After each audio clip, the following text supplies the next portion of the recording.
if you trade the number 10 pick and next year's first-round pick for Myles Garrett, if you would love to get a player like Myles Garrett, which you're never going to get at 10 anyway. There's two potential trades, I think, that are dominating Chicago fan bases right now. And if you're a Cubs and Bears fan, this is for you. So I'm glad I'm with you because I can ask you this question. Two deals that could get done. You can only make one of them. I want to know which one it is. Cubs trade for Vladdy Jr. or Bears trade for Myles Garrett? It's a fantastic question, and here's where I'm conflicted. Because there is no salary cap in baseball.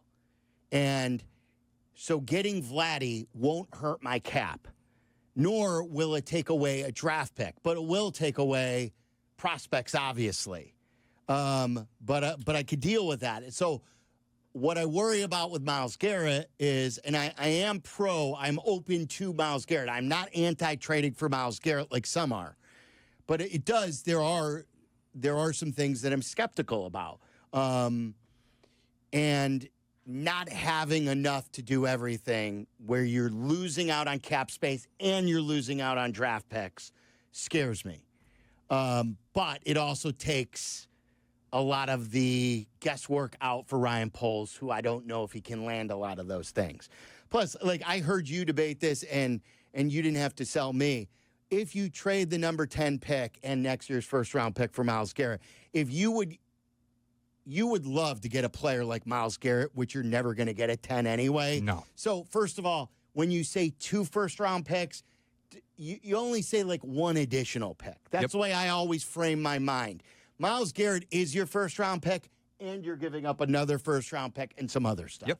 Yeah, I'd do the Myles Garrett trade in a heartbeat. If I could do it for 2 1s and a 3 and a 5.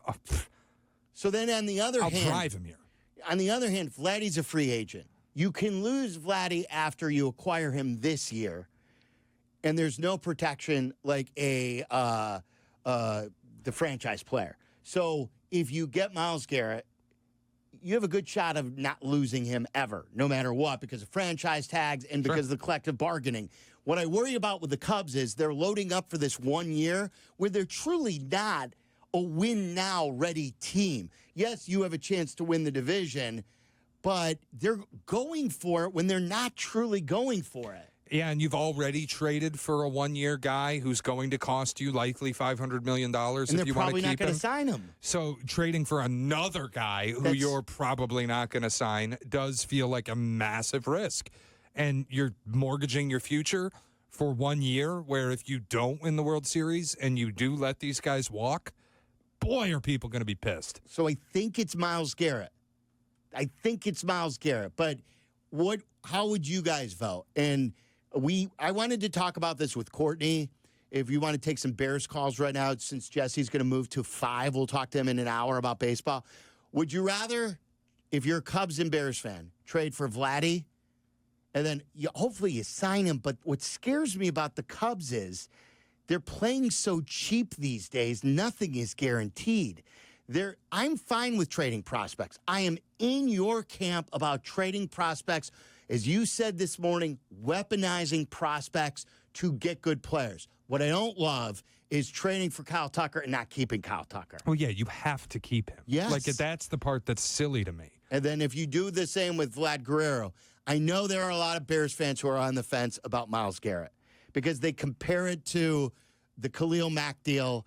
And I just think it's faulty logic when you say that the Bears didn't win the Khalil Mack deal because of what they gave up. They didn't win the Khalil Mack deal because of Mitch Trubisky. That's why it wasn't a true win. Can we also I'm sorry, and this is no disrespect to Khalil Mack. It's Myles Garrett. Right, he's better too. If I know that the Cubs are going to sign Vladdy, I think I go Vladdy. Because that's a bat that even if it's a 12-year deal, that you look at them and go, oh, the last 4 are going to be terrible. I don't really care. I know I'm going to get 8 really good years out of a guy who's, how old is he, 27? Yeah, that's what I was going to ask. I would think he's 26 or 27. He's going to be, this is his age 26 season. The 2025 season is his age 26 season. I'm probably getting a decade out of Vladimir Guerrero Jr. if I'm signing him. 10 out of 10 times, that's the deal I want to make. But if the Cubs aren't willing to step out and spend like that and give a player $500 million, then it's Myles Garrett 100% of the time. What I worry about, to be frank, both trades are trades I would make. And I really wouldn't even think about it. Like, if I'm the Cubs, I would trade for Vladdy. If I'm the Bears, I would trade for Myles Garrett. But if I can only make one, probably Garrett, because I think it's more likely you can have him long term. like you could talk me into either with Garrett. I'm not anti-Garrett, like I said. But ideally, I would like to have Ryan Poles find a pass rusher in the draft. Ideally, I want him to hit with all the number 10 pick, with the 2 second-round picks, and that 1 third-round pick. And maybe an additional third-round pick if Ian Cunningham goes to Jacksonville. And get young players who are cost-controlled and have and hit on all those and build a foundation and draft and develop and hopefully add a couple Pro Bowl players through the draft. He's yet to do that. The only Pro Bowl player that Ryan Poles has acquired is, do you know who? Refresh my memory. Montez Sweat. Yeah. And Montez Sweat was only for half of a year. He did not acquire Jalen Johnson. Well, I knew he hadn't drafted a Pro Bowler, which for me is an issue. Now, granted, it's 3 drafts? Yeah. But you should probably have one by now. Or even and I think free agency. Like, that's the thing, too, where my column today was about the top 5 things that I want to see this offseason that would lead to a perfect offseason. Now, there are no perfect offseasons unless they lead to wins. We've been on this bandwagon too much where they win the offseason and then it leads to a 7-win season or a 5-win season. And, you know, they need to hit top market free agents. No, I said this to Courtney yesterday. I've been saying it before I went on vacation. Shea, I'm tired of spending the $10 million salaries on these mid-level free agents that don't do anything, that just are roster fillers, that are quantity guys. You find those in the draft. Get them in the draft. Get them in the 4th round. Get them in the 5th round. Yep. But I don't want any more paying for DeMarcus Walker. No more Coleman Sheltons. No, yeah, exactly. No more, for sure him, but like I'm even talking about Gerald Everett. Oh, God. DeMarcus Walker, Nate Davis. If they don't come out of this offseason with one or both Drew Dalman and Trey Smith, then it was a failure to me. Yeah. I heard Thayer. I thought it was interesting with Thayer today. He if anyone knows offensive lineman, it's Thayer, where he was asked the question by the guys, would you overpay for Trey Smith? And he goes, I wouldn't overpay for anybody. But my philosophy is, in NFL free agency, you're not landing anybody unless you're overpaying the guy. Dude, it's the same thing as any other sport. It's free agency. You're going to overpay. But if you're not willing to do it, then you're just not going to get players. And we've seen what that looks like. I mean, it's no different with the Cubs. And I made this point this morning.